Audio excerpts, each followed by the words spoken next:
Hello दोस्तों, अस्सलाम वालेकुम। कैसे हो आप सब? उम्मीद करता हूँ कि सब खैरियत से होगे और जहाँ भी होगे अल्लाह के अमान में होगे।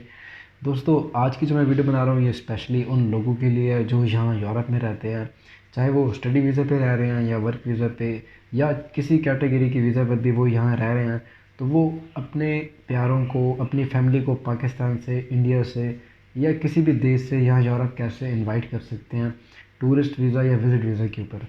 तो इंशाल्लाह आपको मैं आज के अपनी इस वीडियो में डिटेल से आगाह करूंगा और मैं बताऊंगा आपको कि कौन कौन से डॉक्यूमेंट्स रिक्वायर्ड होते हैं, क्या प्रोसेस होता है कि जिससे गुजरने के बाद आप अपने प्यारों को यहाँ यूरोप में इनवाइट कर सकते हैं टूरिस्ट या विजिटर वीज़ा के ऊपर। तो आप सब दोस्तों से गुजारिश है कि वीडियो को आखिर तक ज़रूर देखिएगा और अगर आप मेरे चैनल पर नए हो तो प्लीज़ सबसे पहले मेरे चैनल को सब्सक्राइब कर दो और साथ ही घंटी का आइकन पर क्लिक कर दो ताकि आपको मेरी आने वाली हर वीडियो की नोटिफिकेशन आसानी मौसूल हो सके।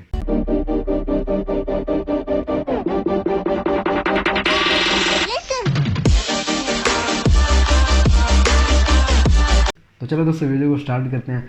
सबसे पहले आपको बताता चलूँ दोस्तों कि आप यूरोप के किसी देश का भी टूरिस्ट या विजिटर वीज़ा अगर आप हासिल करने में कामयाब हो जाते हो तो इसका मतलब है कि आप यूरोप के 26 मुल्कों में घूमने फिरने के लिए इजीली जा सकते हो।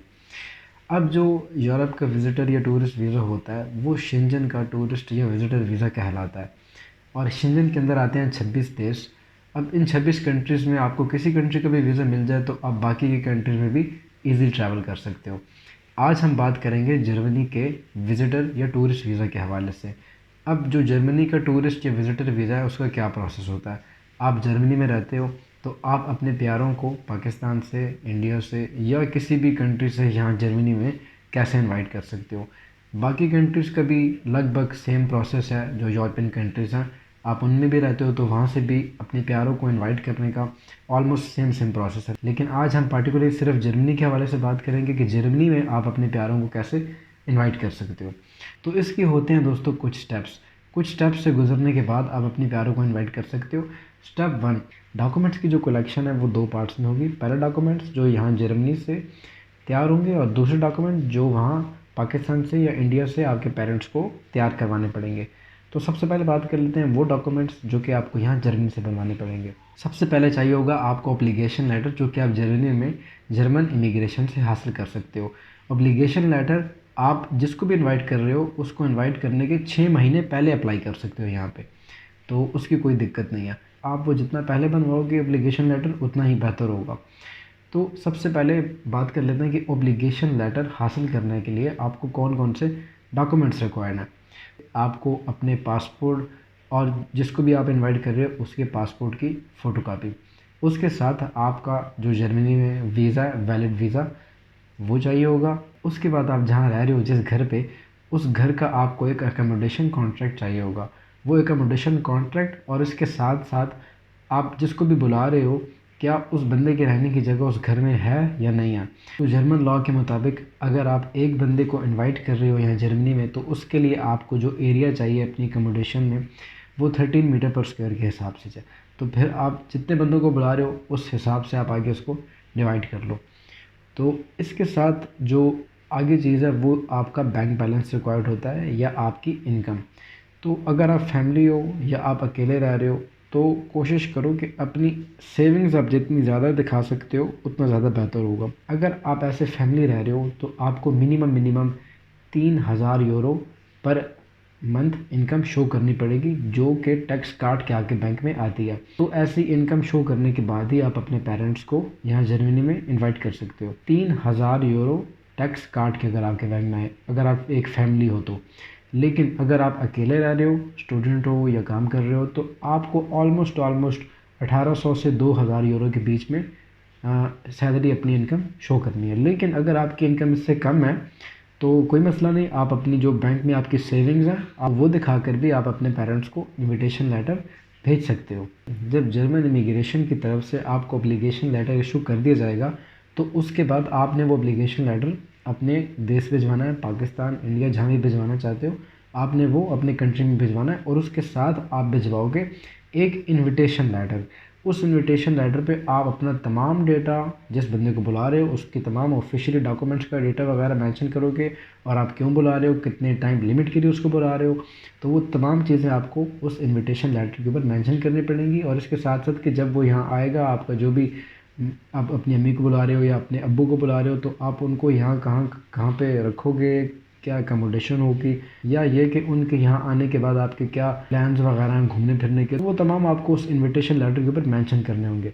तो ये 2 डॉक्यूमेंट्स ओरिजिनली आपको पोस्ट के थ्रू अपनी कंट्री भिजवाने होंगे, या किसी तरीके से आपको ये डॉक्यूमेंट्स ओरिजिनली अपने कंट्री भिजवाने होंगे। तो इन डॉक्यूमेंट्स के बिहाफ पे आपके पेरेंट्स वहाँ पाकिस्तान या इंडिया में जर्मन एम्बेसी या VSF के थ्रू वहाँ अपना टूरिस्ट वीज़ा अप्लाई कर सकते हैं। अब बात कर लेते हैं उन डॉक्यूमेंट्स की जो कि आपकी फ़ैमिली को वहाँ पाकिस्तान या इंडिया में या किसी भी जिस भी कंट्री से वो अप्लाई कर रहे हैं, तो उनको अपनी कंट्री में कौन कौन से डॉक्यूमेंट तैयार करवाने पड़ेंगे। तो सबसे पहले ऑफ कोर्स एप्लीकेशन फॉर्म, उसके बाद एक वैलिड पासपोर्ट चाहिए होगा उनको, इसके साथ पासपोर्ट साइज़ बायोमेट्रिक पिक्चर चाहिए होगी, declaration of accuracy information, travel insurance और प्रूफ ऑफ एकोमोडेशन, फ़्लाइट की return tickets, proof of finance या अपनी बैंक स्टेटमेंट्स वगैरह जो भी उनकी हैं, अगर वो कारोबार कर रहे हैं, बिज़नेस वगैरह कर रहे हैं, तो उसके डॉक्यूमेंट साथ लगाने पड़ेंगे। इसके बाद वो अगर किसी कंपनी में काम कर रहे हैं तो कंपनी की जानिब से छुट्टियों का लेटर या कोई NOC वगैरह कंपनी की जानिब से कि भाई वो कंपनी उनको इजाज़त दे रही है कि वो छुट्टियों पर जाएं, और जब वो वापस आएंगे तो वो अपनी जॉब ज्वाइन कर सकते हैं। इसके साथ एक कवर लेटर चाहिए होगा, जिस कवर लेटर में उनके जर्मनी ट्रैवल से रिलेटेड तमाम डिटेल मौजूद होगी, और आखिर में वो इनविटेशन लेटर जो आप उनको भेजोगे।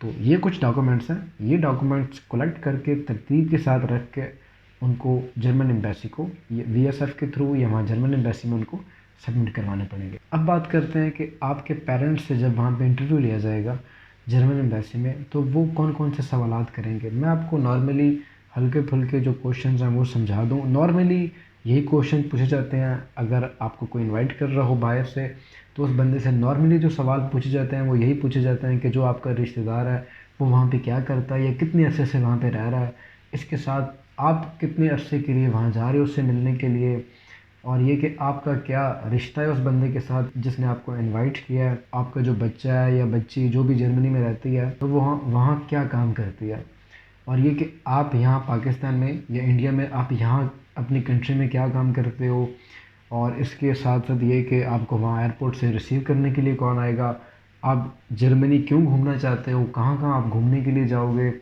और ये कि आप जर्मनी जाओगे तो आप वहाँ पे कहाँ स्टे करोगे। और इसके साथ वो ये भी पूछ सकते हैं कि आपकी वापसी की टिकट कब की है।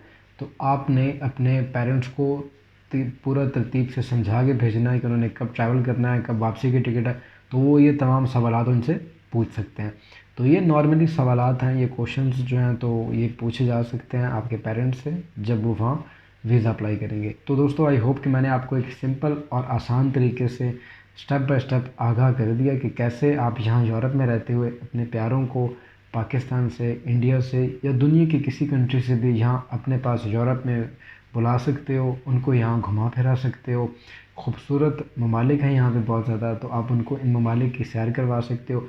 हाँ, एक चीज़ आप मत भूलिएगा, जिस वक्त आप एप्लीकेशन फॉर्म यहाँ फिल कर रहे होगे जर्मन इमिग्रेशन में, यहाँ जर्मनी में, जिस वक्त आप उनको ऑब्लिगेशन लेटर के लिए अप्लाई करोगे उनके, तो कोशिश कीजिए कि जो एप्लीकेशन फॉर्म है उस पर उनकी मल्टीपल एंट्री वीज़ा आप जो है ना वो मांगें, क्योंकि अगर आप मल्टीपल एंट्री वीज़ा के ऊपर टिक नहीं करोगे तो ऐसे सिनेरियो में वो अगर यहाँ आके जर्मनी को लीव करते हैं, किसी दूसरी कंट्री में चले जाते हैं, तो फिर वापस वो अगर जर्मनी आए तो सम टाइम इशू हो जाता है। एयरपोर्ट पे अगर वो चेकिंग कर लें तो वो कह सकते हैं कि भाई ये मल्टीपल एंट्री वीज़ा नहीं है। वैसे तो चेकिंग नहीं होती शेंजन की कंट्रीज़ में जब अगर आप ट्रैवल कर रहे हो शेंजन में, लेकिन फिर भी आप उनका मल्टीपल एंट्री वीज़ा डलवाइएगा। तो मल्टीपल एंट्री वीज़ा ऐसे होता है कि उनको जितनी लिमिट का भी वीज़ा मिलेगा जर्मनी का विज़िटर या टूरिस्ट वीज़ा, तो आपके पेरेंट्स उस वीज़ा के ऊपर मल्टीपल एंट्रीज़ कर सकते हैं यहाँ जर्मनी में। इसके अलावा दोस्तों अगर आपको कोई सवाल है या कोई चीज़ समझ नहीं आई तो आप मुझसे कमेंट में या मेरी ईमेल पे मुझसे रब्ता करके पूछ सकते हैं। मैं इंशाल्लाह आपको रिप्लाई करने की पूरी कोशिश करूँगा। अपना बहुत सारा ख्याल रखिएगा दोस्तों, मिलते हैं इसी तरह की किसी अगली वीडियो में, तब तक के लिए अल्लाह निगहबान। अस्सलाम वालेकुम, बाय बाय।